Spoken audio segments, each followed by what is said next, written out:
శ్రీమన్మహాభారతము 873వ రోజు. ఓం అస్మద్గురుభ్యో నమః. నారాయణం నమస్కృత్య నరం చైవ నరోత్తమం దేవీం సరస్వతీం వ్యాసం తతో జయం ఉదీరయేత్. శ్రీమన్మహాభారతము 3వ పర్వము, వనపర్వము లేదా అరణ్య పర్వము, 57వ అధ్యాయము.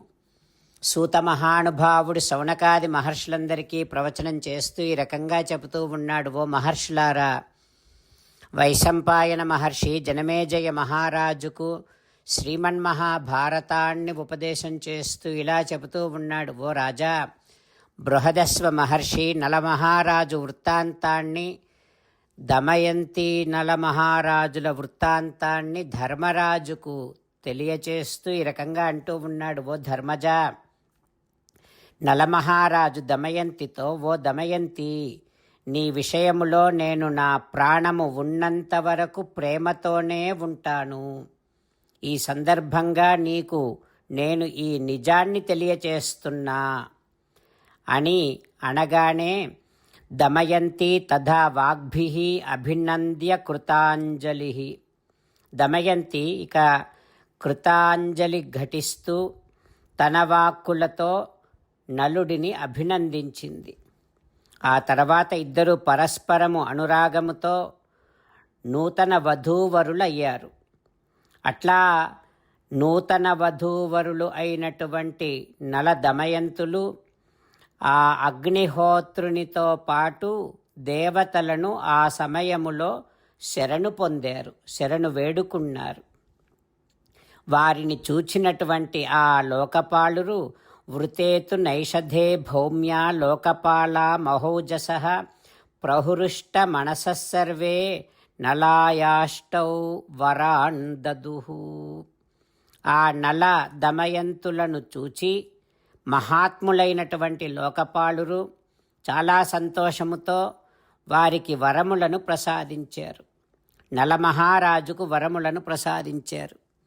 శచీపతి అయినటువంటి దేవేంద్రుడు సంతోషించి నలునికి శుభప్రదమైనటువంటి అతి ఉత్తమ గతిని, యజ్ఞాలు చేసే సమయంలో తమ ప్రత్యక్ష దర్శనాన్ని అనుగ్రహించాడు. ఇక అగ్ని భగవానుడేమో నలమహారాజుకు నలుడు కోరిన చోటనే తాను కూడా ఉండేటటువంటి ఒక వరాన్నిచ్చాడు. అంతేకాదు, నలుడికి తన కాంతి కలిగినటువంటి, అంటే అగ్నికాంతి కలిగిన లోకాలను ప్రసాదించాడు. యముడేమో అన్న రసాన్ని, ధర్మమందు ఉత్తమ స్థితిని ప్రసాదించాడు నలుడికి. వరుణుడు నలుడు కోరిన చోట జల సమృద్ధిని అనుగ్రహించాడు. అట్లా లోకపాలురు అందరూ కలిసి ఆ పుణ్య దంపతులకు పరిమళముతో కూడినటువంటి పూలదండలను ఇచ్చారు. ఒక్కొక్కరు 2 వరములను ఇచ్చారు. ఆ రకంగా 8 వరములను నలమహారాజుకు లోకపాలురు ప్రసాదించారు. దేవతలు ఆ రకంగా వరములను ఇచ్చి దేవలోకానికి వెళ్ళిపోయారు. ఇక రాజులంతా దమయంతి వివాహానికి సంతోషించి తమ తమ నగరాలకు తిరిగి వెళ్ళిపోయారు. ఇక భీమ మహారాజు చాలా సంతోషముతో వివాహం కారయామాస దమయంత్యా నలస్యచ. నలదమయంతుల పెండ్లి చాలా వైభవముగా జరిపించాడు. ఆ రకంగా నలమహారాజు దమయంతితో కొంతకాలం అక్కడే విదర్భలో ఉండి, ఆ తర్వాత భీమేన సమనుజ్ఞాతః జగామ నగరం స్వకం. భీమరాజు అనుమతిని తీసుకొని ఇక భార్యా సహితుడై తన నగరానికి వెళ్ళిపోయాడు. ఆ తర్వాత ఏం జరుగుతుందో రేపు తెలుసుకుందాం. జై శ్రీమన్నారాయణ, జై శ్రీమన్నారాయణ. అమ్మా నాన్నలకు సాష్టాంగ నమస్కారం చేద్దాం. మన ఆచార్యవర్యుల శ్రీచరణారవిందములకు సాష్టాంగ నమస్కారం చేద్దాం. శ్రీ వేదవ్యాస మహర్షుల వారి దివ్య పాదారవిందములకు సాష్టాంగ నమస్కారం చేద్దాం. శ్రీ విఘ్నేశ్వర స్వామి వారి శ్రీచరణారవిందములకు సాష్టాంగ నమస్కారం చేద్దాం. శ్రీమన్మహాభారత గ్రంథరాజమునకు శిరస్సు వంచి నమస్కరిద్దాం. శ్రీకృష్ణ భగవానుని శ్రీచరణారవిందములకు సాష్టాంగ నమస్కారం చేద్దాం. మన హృదయ మందిరములోనే అంతర్యామిగా వేంచేసి ఉన్నటువంటి శ్రీమన్నారాయణుడిని సేవిస్తూ మనని మనము స్వామికి సమర్పించుకుంటున్నామనే భావనాపూర్వకముగా సాష్టాంగ నమస్కారము చేస్తూ స్వామి నామ సంకీర్తన చేద్దాం. శ్రీమన్నారాయణ నారాయణ నారాయణ శ్రీమన్నారాయణ నారాయణ నారాయణ. శ్రీమన్నారాయణుడే శ్రీకృష్ణ భగవానుడిగా వచ్చి మనందరికీ భగవద్గీతను ఇచ్చి మనందరినీ ఒక 8 పనులు చేయమని చెబుతూ ఉన్నాడు. అందుకని భగవన్ తప్పకుండా చేస్తామంటూ మనం ప్రతిరోజు ఈ రకంగా మాట ఇద్దాం. హో శ్రీమన్నారాయణ కరిష్యే వచనం తవ సర్వం శ్రీకృష్ణార్పణమస్తు. జై శ్రీమన్నారాయణ. జై శ్రీమన్నారాయణ. భక్తులకు ప్రత్యేకమైనటువంటి విజ్ఞాపన. మీకు అన్ని విషయాలలో వెంటనే మంచి ఫలితాలు రావాలి అనంటే ప్రతిరోజు 1 నిమిషం వెచ్చించి నారాయణాస్త్రాన్ని చదవండి. ఇక మీకు తిరిగే ఉండదు. నారాయణాస్త్రాన్ని పొందడానికి మీరేం చేయాలంటే నారాయణాస్త్రం అనే వెబ్సైట్కి వెళ్ళి మీ పేరు మీ ఈమెయిల్ ఇస్తే మీ ఈమెయిల్కి నారాయణాస్త్రం PDF వస్తుంది. అందులో ఒక రామాయణ శ్లోకం, ఒక గీతా శ్లోకం, ఒక విష్ణునామం ఉంటాయి. ఆ 3 కలిపి నారాయణాస్త్రం అంటాం. ప్రతి ఒక్కరికి వేరువేరు శ్లోకాలను ఇస్తున్నాం. ఆ రకంగా ఎవరి శ్లోకాన్ని వారు ప్రతిరోజు తప్పనిసరిగా చదవటం వలన ప్రతిరోజు ప్రతి 24,000 భక్తులతో ఒకసారి సంపూర్ణ రామాయణ పారాయణ, 33 సార్లు శ్రీమద్ భగవద్గీత పారాయణ, 24 సార్లు శ్రీ విష్ణు సహస్రనామ స్తోత్ర పారాయణ జరుగుతుంది.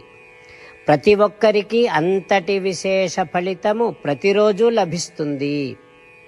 అందుకని మీరు మీ కుటుంబ సభ్యులు అందరూ ఒక్కొక్కరు ఒక్కొక్క నారాయణాస్త్రాన్ని వెంటనే పొందండి. జై శ్రీమన్నారాయణ. శ్రీమద్ భగవద్గీత సారాంశముగా 18వ అధ్యాయములో 65 నుంచి 69 శ్లోకముల ద్వారా శ్రీకృష్ణ భగవానుడు మనందరినీ ఒక 8 పనులు చేయమని చెబుతూ పరమాత్మ ఈ రకంగా అంటూ ఉన్నాడు. ఎవరెవరైతే నేను చెప్పిన ఈ 8 పనులు చేస్తారో వారందరూ నాకు చాలా ఇష్టమైన వారవుతారు. అప్పుడు వారిని నేను సకల పాపముల నుండి సకల దుఃఖముల నుండి విముక్తులను చేసి నా అంతటి వారిగా చేసుకుంటా, తరగని ఆనందాన్ని అనుభవింపచేస్తా.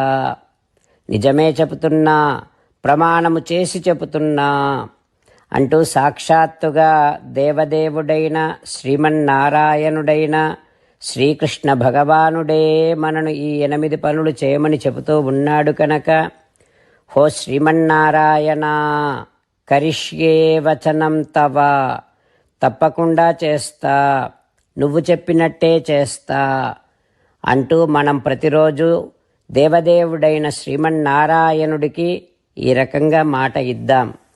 హో శ్రీమన్నారాయణ నువ్వు చెప్పినట్టే నేను నిన్నే సంతతము ధ్యానము చేస్తూ ఉంటా. హో శ్రీమన్నారాయణ నువ్వు చెప్పినట్టే నేను నీ భక్తుడిగానే ఉంటా. హో శ్రీమన్నారాయణ నువ్వు చెయ్యమన్నట్టే నేను నా విధులను కర్తవ్యాలను నీ సేవగా నీ తృప్తి కోసమనే సక్రమంగా నిర్వర్తిస్తూ ఉంటా. హో శ్రీమన్నారాయణ నువ్వు చెప్పినట్టే నేను నీవాడిని అనే మహావిశ్వాసాన్ని సంతతము కలిగి ఉంటూ నా హృదయములో నీకే నమస్కరిస్తూ ఉంటా. హో శ్రీమన్నారాయణ మామేకం శరణం వ్రజ నన్నొక్కడిని మాత్రమే శరణు వేడుకో అని నువ్వే అన్నావు కనుక నేను నిన్ను ఒక్కడిని మాత్రమే శరణు వేడుకుంటా. హో శ్రీమన్నారాయణ మా శుచః, ఇక దుఃఖించకు అని నువ్వే నాకు భరోసా ఇస్తూ ఉన్నావు కనుక నేను ఇక దుఃఖించను. హో శ్రీమన్నారాయణ, నువ్వు చెప్పినట్టే నువ్వు నా కోసమని చెప్పిన శ్రీమద్భగవద్గీతను ఎప్పుడో ఒక్కసారి కాకుండా ప్రతిరోజు కనీసము ఒక్క శ్లోకాన్నైనా అనుసంధానము చేస్తూ గీతోపదేశాన్ని జ్ఞాపకం చేసుకుంటూ ఉంటా. హో శ్రీమన్నారాయణ, నువ్వు చెప్పినట్టే నువ్వందరి కోసమని చెప్పిన శ్రీమద్భగవద్గీతను తెలియని భక్తులందరికీ తెలియచేసే నా వంతు ప్రయత్నాన్ని నిరంతరము కొనసాగిస్తూనే ఉంటా. హో శ్రీమన్నారాయణ, నేను నువ్వు చెప్పినట్టే చేస్తా, నీకు నచ్చినట్టే ప్రవర్తిస్తా, నీకోసమే పని చేస్తూ ఉంటా. కరిష్యే వచనం తవ. సర్వం శ్రీకృష్ణార్పణమస్తు. జై శ్రీమన్నారాయణ.